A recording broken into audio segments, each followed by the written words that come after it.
মাঠে যেন গোলের মেশিন, ডিফেন্ডারদের উড়িয়ে একের পর এক গোল করছেন আর্লিং হল্যান্ড। কিন্তু প্রশ্ন হলো, এত শক্তি আর ফিটনেসের রহস্য কি? কি খান তিনি, আর কেন ঘুমানোর সময় মুখে টেপ ব্যবহার করেন?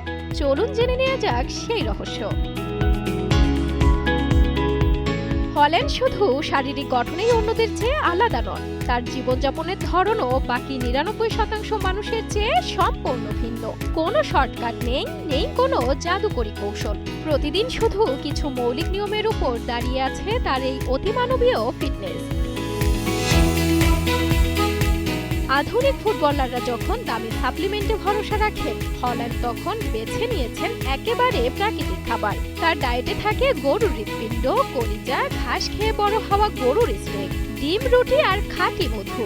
প্রক্রিয়াজাত খাবার একেবারেই না। একমাত্র স্মার্ট সিটি বসুন্ধরা, আধুনিকতায় এক ধাপ এগিয়ে।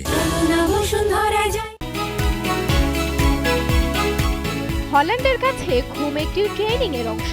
রাত 10:30টার মধ্যেই বিছানায়। ঘুমানোর আগে ব্লু লাইট ব্লোচিং চশমা ব্যবহার করেন, যাতে মোবাইল বা টিভির আলো ঘুমে বাধা না দেয়। সবচেয়ে অবাক করা বিষয়, ঘুমানোর সময় মুখে সার্জিক্যাল টেপ লাগান হল্যান্ড। উদ্দেশ্য মুখ নয়, শুধু নাক দিয়ে শ্বাস নেওয়া। তার বিশ্বাস, এতে ঘুমের মান ভালো থাকে। পাশাপাশি আঙ্গুলে থাকে স্মার্ট রিং, যা ঘুম, হার্ট রেট ও শরীরের তাপমাত্রা পর্যবেক্ষণ করে। দিনের শুরু হয় সূর্যের আলোয় হাঁটা দিয়ে, আর সূর্য না থাকলে ব্যবহার করেন রেড লাইট থেরাপি। অনুশীলনের পর নিয়মিত আইস বাথ, সনা এবং স্ট্রেচিং সব মিলিয়ে শরীরকে রাখেন ম্যাচ ফিট।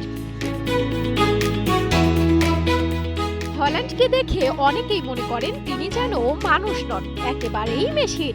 তবে সেই মেশিনের রহস্য কোনো জাদু নয়, বরং কঠোর শৃঙ্খলা, নিয়মিত অনুশীলন আর জীবনযাপনের ধারাবাহিকতা। ফিটনেসের কোনো শর্টকাট নেই, হল্যান্ড যেন সেটাই নতুন করে প্রমাণ করেছেন। সাঞ্জনার সাথী, কালের কণ্ঠ।